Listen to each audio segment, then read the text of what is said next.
रेल्वेमध्ये भारतीयांचा मृत्यू झाला, रेल्वेतून लोक बाहेर पडत होते, कसं बघता सगळं? यंत्रणा फेल झाली आहे का मुंबईची? रेल्वे अपघात म्हणजे जे गेले आता रेल्वे अपघातामध्ये गेले हे दुर्दैव आहे, त्याच्याबद्दल काही प्रश्नच नाही. परंतु रेल्वेमध्ये, मुंबईच्या रेल्वेमध्ये रोजच्या रोज अपघात होत आहेत. असं मला नाही वाटत एकही दिवस असेल की रेल्वेमध्ये अपघात नाही झालाय, कोणाचा हात नाही गेलाय, कोणाचा पाय नाही गेलाय, कोणी गेलेलंच नाहीये, असं एकही दिवस गेलेला नाहीये. प्रश्न असा आहे की ती रेल्वे चालते कशी, हे जगाला एक आश्चर्यच आहे. खरं तर अनेक वर्ष याच्यावरती अनेकदा मुंबईतल्या लोकांनी हा गोष्ट केंद्र सरकारला सांगितली की त्याच्यासाठी एक वेगळं महामंडळ तुम्ही करा, ते रेल्वे मंडळच वेगळं करा, कळलं का? अजूनही काही होत नाहीये त्या सगळ्या गोष्टींसाठी. आणि रेल्वे मुळात एक गोष्ट आपण बघितली पाहिजे याच्यातनं की या शहरांचं, सगळ्याच आपल्या शहरांचं काय झालंय. नुसता हा रेल्वे पुरता मध्ये विषय नाहीये. मी त्या दिवशी माझ्या एका मुलाखतीमध्ये पण मी सांगितलं होतं की हा सगळ्या शहरांचा आपल्या विचका झालेला आहे. एक तर रिडेव्हलपमेंटच्या नावाखाली रस्ते नाहीयेत आणि नुसत्या उंच उंच इमारती उभ्या राहत आहेत या सगळ्या ठिकाणी. आणि रस्ते नसल्यामुळे पार्किंगची व्यवस्था नाही, पार्किंगची व्यवस्था नाही म्हणून ट्रॅफिक अडला जातो. कित्येक, मी तुम्हाला तर पुण्यामध्ये पण अनेक ठिकाणी असेल, मुंबईमध्ये तर अनेक ठिकाणी आहे, अनेक ठिकाणी, ठाण्यामध्ये अनेक ठिकाणी, की जर समजा कुठे आग लागली तर फायर ब्रिगेडचा बंब नाही जाऊ शकत तिकडे आतमध्ये. अशी आपली सगळी शहरांची अवस्था झालेली आहे. कोणी शहराचं प्लॅनिंग म्हणून मागे मी म्हटलं होतं की टाउन प्लॅनिंग नावाची काही गोष्टच नाही आपल्याकडे.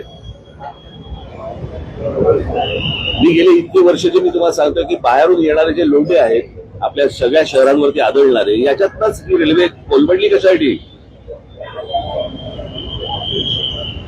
रेल्वेचा बोजवारा उडालेला आहे, सगळ्या अख्ख्या ट्रॅफिकचा बोजवारा उडालेला आहे. लोकांना चालायला फुटपाथ नाहीयेत, ट्रॅफिकसाठी वाहनांसाठी रस्ते नाहीयेत, कोण येतंय कोण जातंय माहिती नाहीये. नुसते तुम्हाला मेट्रो आणि त्या काय ते तुमचे बाकीच्या सगळ्या सोयी सुविधा करतात ते काय मेट्रो आणि काय करतात ते मोनोरेल, याने प्रश्न नाही सुटणार. मुंबईमध्ये मोनोरेल्स आहेत, मेट्रो आहे, सगळ्या गोष्टी रेल्वे आहे, बरोबर आहे. मग गाड्यांचं रजिस्ट्रेशन थांबलं का? टू व्हीलर, फोर व्हीलरचं रजिस्ट्रेशन थांबलंय का? नाही थांबलंय. म्हणजे त्या गाड्या येतातच आहेत. म्हणजे नक्की मेट्रो कोण वापरतंय, मोनोरेल कोण वापरतंय, कोण काय करतंय, काही कोणी पाहायला तयार नाहीये. सगळेजण फक्त आपले निवडणुका आणि प्रचार आणि सगळ्या याच्यातच सगळे गुंतलेले आहेत. शहर म्हणून याच्याकडे बघायला कोणी तयार नाही. आणि शहरांबद्दल बोललेलं याच्यावरती तुमच्या चॅनलवरती त्याला किंमत नाही.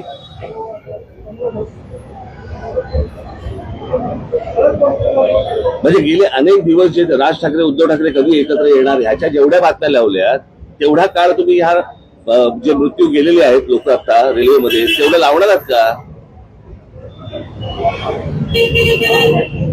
आपण कशाला महत्व द्यायचंय, कोणत्या गोष्टीला महत्व द्यायचंय हेच समजेल असं झालंय सगळ्या गोष्टींमध्ये. जर या शहरांच्या गोष्टी, तुम्ही सगळे शहरामधले पत्रकार आहात, तुम्ही या शहरातल्या गोष्टींकडे जास्त फोकस करा. सरकारचं लक्ष कसं जाईल या गोष्टींकडे याचं तुम्ही ह्याच्यावरती लक्ष दिलं पाहिजे तुम्ही. बाकी सगळ्या गोष्टी फार मामूली आणि इतर सगळ्या किरकोळ गोष्टी आहेत. जे काय राजकारण चाललं, तुला काय वाटतं, तुला काय वाटतं, तुला काय वाटतं. दुर्दैव आहे. मला असं वाटतं केंद्र सरकारने या गोष्टींकडे लक्ष दिलं पाहिजे, तातडीने लक्ष दिलं पाहिजे. ती रेल्वेमध्ये त्या प्लॅटफॉर्मवरती रोजची जर समजा तुम्ही गर्दी बघितली तर लोक आतमध्ये कसे शिरतात आणि कसे बाहेर येतात. रेल्वेने प्रवास मीही केलेला आहे. कॉलेजमध्ये असताना मी 2 वर्ष बिहारमधले प्रवास करायचो, त्याच्यामुळे मला माहिती आहे रेल्वेचा प्रवास काय असतो. आणि रेल्वे स्टेशनवरती गर्दी, त्यावेळेला गर्दी खूप कमी असायची तशी. पण ज्या प्रकारचे आपण रेल्वे प्लॅटफॉर्म बघतोय आता, तुम्ही संध्याकाळी तुम्ही मुंबईचा प्लॅटफॉर्म बघून दाखवा, तुम्ही आज शिरून दाखवा मला त्या ट्रेनमध्ये. आणि त्याच्यानंतर ती सगळेजण जे प्रवास करत असतात त्यांच्या चेहऱ्यावरती एक स्मित हास्य असतं किंवा काही बाबा असे काही विलक्षण आहे ते सगळं. बरेचदा प्रवासी तक्रार करतात खूप एक डेंजर कर्व आहे तिथं. म्हणजे बरेचदा दोन गाड्या जेव्हा क्रॉस होतात आणि त्यामुळे कर्व असल्यामुळे दोन जेव्हा लोकल क्रॉस करून होते ठीक आहे. रस्ते गेली बरोबर. लटकतात त्यावर. बरोबर. हे काय नव्याने हा काऊन निर्माण नाही झालाय, हे माहिती आहे ना लोकांचं. कळलं का? रेल्वे मंत्री म्हणून काय करतात? नाही, आता हे सगळं आनंद आहे त्याचा. रेल्वे मंत्र्यांनी राजीनामा द्यावा. राजीनामा कशाला द्यावा? जावं तिकडे बघावं काय चाललंय ते, सुधारावं. रेल्वेची संख्या वाढत नाही त्यातलं हे सगळं. अहो, तुम्ही एकदा मुंबईच्या रेल्वेमध्ये प्रवास करून बघावं, मग तुम्हाला कळेल मी काय म्हणतो. रेल्वे ऍडमिनिस्ट्रेशनचं म्हणणं याच्यावरती त्याचा क्लोज एसी लोकलला होती, मग ते फिजिबल वाटतं. अहो, कसे माणसं राहतील आतमध्ये दूध भरून भरतील. किती गर्दी असेल कल्पना आहे का तुम्हाला? पण महाराष्ट्र लटकत होते. म्हणजे त्याची एक जागा बाबा बाहेर पडण्यासाठी पाहिजे, एक जागा आत जाण्यासाठी पाहिजे. काही नाही, जिथनं बाहेर पडतायत तिथनं आत जातायत.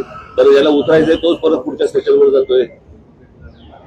आता जो अपघात झाला त्यावेळेस तिथं सुविधा पण मदत कार्य पण लवकर पोहोचलं नाही. त्या बॉड्या होत्या. मागे पण नाही का तुम्हाला आठवत असेल की त्याच्यावरती आंदोलन झालं होतं, त्या ब्रिज मध्ये सगळे पडला होता. पडला होता आणि सगळं झालं होतं. सगळ्या ठिकाणी आहे. माणसाची किंमतच नाही हो आपल्याकडे देशात. सकाळी घरी गेलं तर संध्याकाळी येईल का नाही माहित असतं. याचं कारण माणसाची किंमत नाहीये. हीच गोष्ट जर समजा जगात कुठेही घडली असली ते कसे बघतात त्याच्या गोष्टींकडे. आपले हे सगळे जातात ना आता परदेशामध्ये जातात, सगळे जग बघून येतात. मग हे सगळे मंत्री संत्री जे जातात ते काय नक्की घेऊन येतात? तिकडची रेल्वे तुम्ही आणू नका, बाकी विचार तरी आणा, तोही नाहीये. फ्रस्ट्रेटिंग आहे. फक्त रेल्वे आम्ही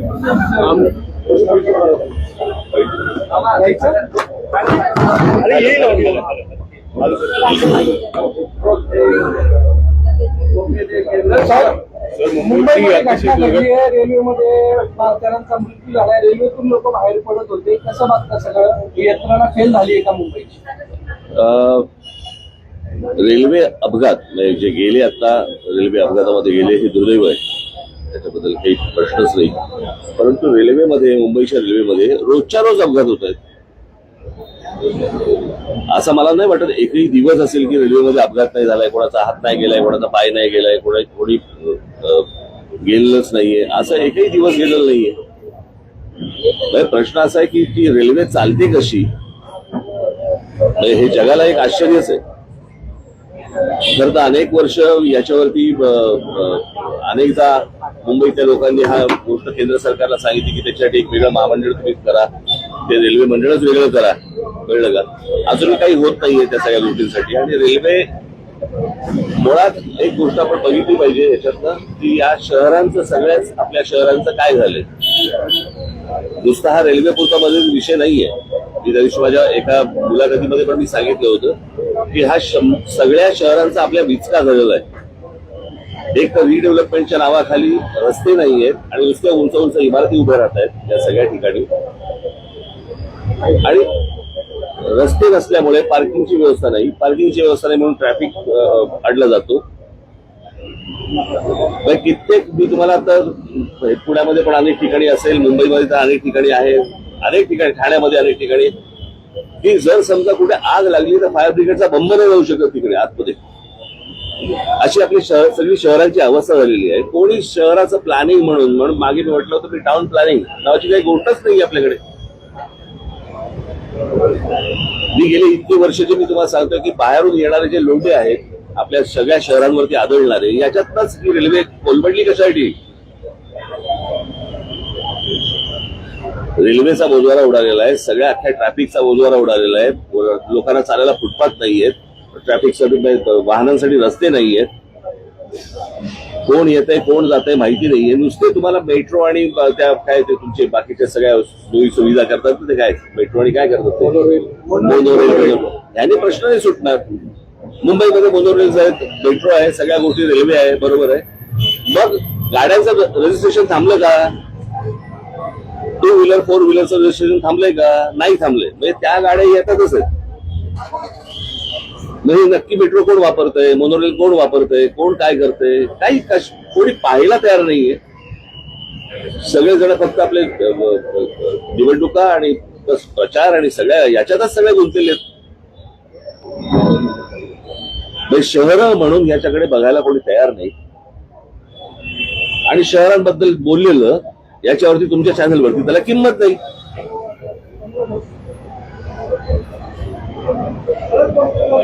म्हणजे गेले अनेक दिवस जे राज ठाकरे उद्धव ठाकरे कधी एकत्र येणार ह्याच्या जेवढ्या बातम्या लावल्या तेवढा काळ तुम्ही ह्या जे मृत्यू गेलेले आहेत लोक आता रेल्वेमध्ये तेवढं लावणार आहात का? आपण कशाला महत्व द्यायचंय, कोणत्या गोष्टीला महत्व द्यायचंय हेच समजेल असं झालंय सगळ्या गोष्टींमध्ये. जर या शहरांच्या गोष्टी तुम्ही सगळे शहरामधले पत्रकार आहात, तुम्ही या शहरातल्या गोष्टींकडे जास्त फोकस करा. सरकारचं लक्ष कसं जाईल या गोष्टींकडे याचं तुम्ही ह्याच्यावरती लक्ष दिलं पाहिजे तुम्ही. बाकी सगळ्या गोष्टी फार मामूली आणि इतर सगळ्या किरकोळ गोष्टी आहेत. जे काय राजकारण चाललं, तुला काय वाटतं, तुला काय वाटतं, तुला काय वाटतं. दुर्दैव आहे. मला असं वाटतं केंद्र सरकारने या गोष्टींकडे लक्ष दिलं पाहिजे, तातडीने लक्ष दिलं पाहिजे. की रेल्वेमध्ये त्या प्लॅटफॉर्मवरती रोजची जर समजा तुम्ही गर्दी बघितली तर लोक आतमध्ये कसे शिरतात आणि कसे बाहेर येतात. रेल्वेने प्रवास मीही केलेला आहे. कॉलेजमध्ये असताना मी 2 वर्ष बिहारमधले प्रवास करायचो, त्याच्यामुळे मला माहिती आहे रेल्वेचा प्रवास काय असतो. आणि रेल्वे स्टेशनवरती गर्दी त्यावेळेला गर्दी खूप कमी असायची तशी. पण ज्या प्रकारचे आपण रेल्वे प्लॅटफॉर्म बघतोय आता, तुम्ही संध्याकाळी तुम्ही मुंबईचा प्लॅटफॉर्म बघून दाखवा, तुम्ही आज शिरून दाखवा मला त्या ट्रेनमध्ये. आणि त्याच्यानंतर ती सगळेजण जे प्रवास करत असतात त्यांच्या चेहऱ्यावरती एक स्मित हास्य असतं किंवा काही बाबा असे काही विलक्षण आहे ते सगळं. हा अपघात घडला बरेचदा प्रवासी तक्रार करतात, खूप एक डेंजर कर्व आहे तिथं. म्हणजे बरेचदा 2 गाड्या जेव्हा आणि त्यामुळेच कर्व बसल्यामुळे 2 जेव्हा लोकल क्रॉस करत होते ठीक आहे, रस्ते गेली बरोबर. लटकतात दरवाजा. हे काय नव्याने हा काऊन निर्माण झालाय हे माहिती आहे ना लोकांचं. कळलं का? रेल्वे मंत्री म्हणून काय करतात. आता हे सगळं आनंद आहे त्याचा. रेल्वे मंत्र्यांनी राजीनामा द्यावा. राजीनामा कशाला द्यावा? जावं तिकडे बघावं काय चाललंय ते सुधारावं. रेल्वेची संख्या वाढत नाही. अहो तुम्ही एकदा मुंबईच्या रेल्वेमध्ये प्रवास करून बघावं, मग तुम्हाला कळेल मी काय म्हणतो. स्टेशनचं म्हणणं याच्यावरती त्याचा क्लोज एसी लोकलला होती, मग ते फिजिबल वाटतं. अहो कसे माणसं राहतील आतमध्ये गुदमरून भरतील. किती गर्दी असेल कल्पना आहे का तुम्हाला?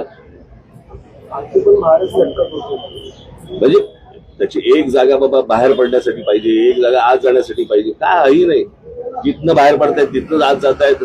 तर ज्याला उतरायचंय तोच परत पुढच्या स्टेशनवर जातोय. आता जो अपघात झाला त्यावेळेस तिथं सुविधा पण मदत कार्य पण लवकर पोहोचलं नाही. त्या बॉड्या होत्या मागे पण नाही का तुम्हाला आठवत असेल की त्याच्यावरती आंदोलन झालं होतं. त्या ब्रिज मध्ये सगळे पडला होता पडला होता आणि सगळं झालं होतं. सगळ्या ठिकाणी आहे. माणसाची किंमतच नाही हो आपल्याकडे देशात. सकाळी घरी गेलं तर संध्याकाळी येईल का नाही माहित असतं. याचं कारण माणसाची किंमत नाहीये. हीच गोष्ट जर समजा जगात कुठेही घडली असली ते कसे बघतात त्याच्या गोष्टींकडे. आपले हे सगळे जातात ना आता परदेशामध्ये जातात, सगळे जग बघून येतात. मग हे सगळे मंत्री संत्री जे जातात ते काय नक्की घेऊन येतात. तिकडची रेल्वे तुम्ही आणू नका, बाकी विचार तरी आणा, तोही नाहीये. फ्रस्ट्रेटिंग आहे.